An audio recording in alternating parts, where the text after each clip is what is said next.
It is 2:14 p.m. on a Tuesday. You are standing in line at a brick-and-mortar bank. The carpet smells faintly of stale coffee, industrial floor cleaner, and deferred dreams. You are here because of $34.12, an overdraft fee. You miscalculated your autopay for a utility bill by exactly $6.81, and the bank's algorithm, unblinking and automated, punished you. You are shifting your weight from one foot to the other. You are hoping none of your coworkers walk in. You finally reach the counter. The teller, a 23-year-old named Kevin, whose name tag is slightly crooked, stares at his monitor. He sighs. The keystrokes are aggressively loud. He looks up and tells you that, as a one-time courtesy, he will reverse the fee. You thank him. You actually say the words "thank you" to a man who just gave you back your own money that his employer took from you because you did not have enough money. You walk out to your car feeling a strange mixture of relief and profound humiliation. You split a streaming password with someone you don't particularly like anymore because canceling feels like losing ground. You buy the mid-tier toilet paper to feel a sense of control over your budget. You think this is just how banking works. It is not. You think of a bank as a vault, a neutral, concrete box where your numbers sit quietly until you need them to buy groceries or pay rent. You think the bank is doing you a favor by keeping your money safe. Tear that idea out of your head. A bank is not a vault. A bank is a highly optimized, ruthless caste system. It is a machine designed to segment humanity into exact tiers based on a single, cold metric, extraction value. The bank does not care about your moral character. It does not care that you work 47 hours a week. It only cares about the spread between what it costs to keep you on their servers and what they can squeeze out of your financial friction. This is the fundamental misunderstanding that keeps you trapped. You are conflating earning with wealth. Earning is what you do to survive. It pays the rent, it buys the groceries, and it pays the bank's maintenance fees. Earning is a treadmill. Wealth is options. Wealth is freedom. Wealth is the point at which the bank stops extracting friction from your life and starts extracting friction from the world on your behalf. Right now, you are treating the bank like a utility. The bank is treating you like inventory. Let me show you exactly how the bank views you, down to the dollar, at every level of the financial food chain. At this level, you are not a customer. You are a host organism. The bank views your account as a leaky bucket, and their goal is to catch the drops. If your net worth hovers in this range, the bank's entire relationship with you is punitive. The architecture of your banking experience is designed around the assumption that you will fail. The pens are chained to the desks. The bulletproof glass separates you from the cash. The tellers are trained to process you as quickly as possible. The math here is brutal. Let's say you have an average daily balance of $412. The bank cannot make meaningful money lending out $412. So how do they monetize you? Through your mistakes. You are hit with a $14 monthly maintenance fee because your direct deposit was a day late. You are hit with the $34.12 overdraft fee. You are charged $3 to use an out-of-network ATM because you were at a gas station at 11:43 p.m. and needed cash for a tow truck. Over a year, a person at this level might pay $317 in assorted fees. The bank isn't holding your money. They are taxing your poverty. The rule at level 1 is simple. Earning keeps you breathing, but your lack of wealth makes you a revenue stream for a financial institution. You got a promotion. You have a steady direct deposit. You finally built a 3-month emergency fund, and you have exactly $14,218 sitting in a checking account yielding 0.01% interest. You walk into the bank and the chains are off the pens. The teller smiles at you. They don't charge you a maintenance fee anymore. You feel like you are winning. You are not winning. You have just been upgraded from a liability to a debt sponge. The bank loves you. You are the absolute backbone of their business model. Why? Because you leave $14,218 sitting in a checking account. The bank takes your $14,218, lends it out to someone else for a mortgage at 6.8%, or a car loan at 8.4%, or a credit card at 24.99%.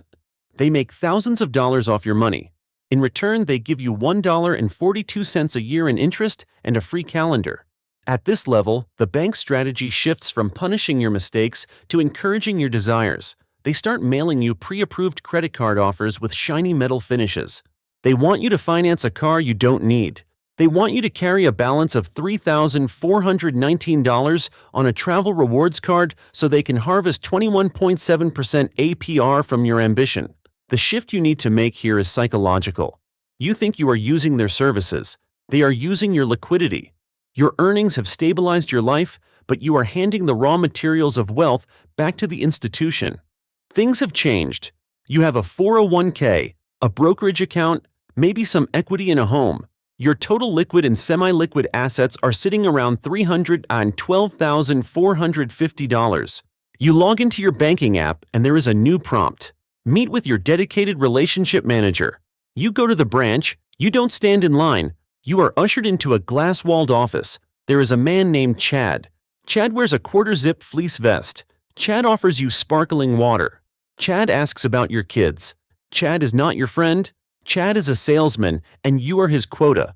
At this tier, the bank realizes you are too smart to leave $312,450 in a checking account. You know about inflation. You know about index funds. The bank can no longer make money off your ignorance. They must now make money off your complacency. Chad wants to talk to you about wealth management. He will print out a beautifully bound 74-page prospectus full of pie charts. He will suggest a proprietary suite of mutual funds. Let's look at the cold math. Chad's funds have an expense ratio of 1.15%, plus an advisory fee of 1.00%. That is 2.15% of your money every single year. A 10% return on $312,450 is $31,245. Chad takes $6,717 of that. Over the next decade, Chad and his fleece vest will silently extract tens of thousands of dollars from your portfolio while underperforming a basic S&P 500 index fund. The rule at level 3 is danger disguised as prestige. They replace the overdraft fee with the management fee. Earning got you to this office. Ignorance of wealth mechanics will keep you paying for Chad's golf membership. You have crossed the threshold. You have sold a business, accumulated massive equity, or simply compounded your way into the seven-figure club. The branch no longer exists to you. You are now in private banking. The psychological shift here is staggering. At level 1, you beg the bank for a $34.12 refund. At level 4, the bank begs you to stay. You call a direct phone number and a highly educated professional answers on the second ring. You need to wire $45,000 to buy a piece of land. The standard $35 wire fee? Waived. You want to withdraw $10,000 in cash? They have it bundled and waiting for you in a private room. Why? Because your liquidity is power. You are no longer just an account. You are a balance sheet they can leverage. But even here, the game is being played. The bank offers you a portfolio line of credit. They tell you that you don't need to sell your stocks to buy that boat or that investment property. You can just borrow against your $2.4 million portfolio at a mere 4.1% interest rate. This sounds like a favor. It is actually a trap designed for the rich. By keeping your assets in their ecosystem, they continue to collect their management fees while simultaneously collecting interest on the money they lent you against your own money. They have figured out how to charge you twice for the same pile of cash. The shift here is understanding leverage. Earning is irrelevant at this stage. Your wealth is doing the heavy lifting, but the bank is still trying to attach parasitic drag to your momentum. You do not go to the bank. The bank comes to your house. The bank sends a team of 3 people to your dining room table. They bring documentation that looks like legal treaties. At level 5, the traditional rules of banking disintegrate. You are no longer interacting with the retail side of the institution. You are dealing with the institutional side. The bank does not want to charge you fees. The bank wants to co-invest with you. They offer you access to private equity funds closed to the public. They structure bespoke debt instruments to minimize your tax liabilities. If you want to buy a $4.2 million commercial building, they don't look at your income. They look at your assets, pledge them, and invent a custom interest rate just to keep you happy. At this level, the bank acts as your servant because your capital provides them with systemic stability and immense back-end leverage. You have achieved total friction immunity. Let's fast forward 228 months, exactly 19 years. If you remain trapped in level 2, playing the good profitable peasant, you will have left an average of $8,400 sitting in checking, earning nothing.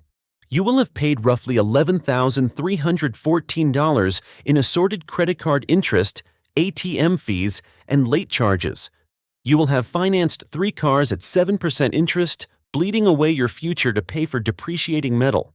The bank will have used your money to grow their empire, while your earnings barely kept pace with inflation. 19 years gone, and you are still checking your balance at 11:43 p.m. to make sure rent clears. But if you understand the rules, if you make the shift, if you fight your way to level 4, you take that same $8,400 and put it in a high-yield treasury or an index fund. You refuse to finance the depreciating metal. You stop letting Chad manage your $312,450, saving yourself $87,419 in fees over those 19 years. You compound your own money. In 228 months, you don't just have a larger number on a screen. You have bought back 11 years of your life. 11 years where you do not have to sit in a cubicle. 11 years where you do not have to ask a manager for time off to take your child to a doctor. The bank is not a building. The bank is a mirror. It reflects exactly how much financial leverage you have over your own existence. Look at your accounts tonight. Look at the fees. Look at the interest rate on your savings. Look at the interest rate on your credit card. The math is not hiding. It is sitting right there in plain sight, telling you exactly what the institution thinks of you. They are telling you mathematically whether you are the customer or whether you are the product. Stop asking for permission. Stop settling for a one-time courtesy refund. Stop confusing the money you earn to survive with the wealth you need to build to escape. The vault is empty. It's time you stop paying them to guard it. Subscribe.